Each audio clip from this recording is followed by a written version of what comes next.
Faqat 1 kilo go'sht bo'lsa, oilalar sirtlar degan shu ta'mdan bezib tushadigan nayt qulay usulda jangal kebab qilishni o'rganamiz. Qilish usulimi nayt oddiy bo'lib, bir qatim ko'rsin chuqum o'rganalaysiz, hamsa o'rganish boshlar ketdik.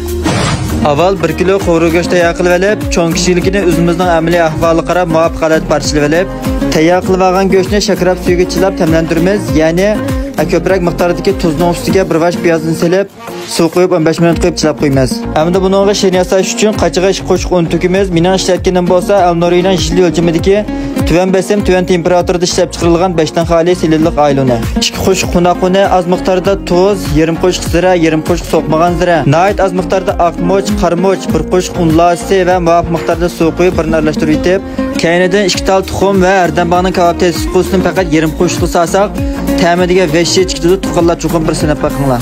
Shirnining quyuqligi men mushalat kelganda go'shtni ustiga selib, ast ustini to'liq bir aralashtirib yetib 5 minut qo'yibla.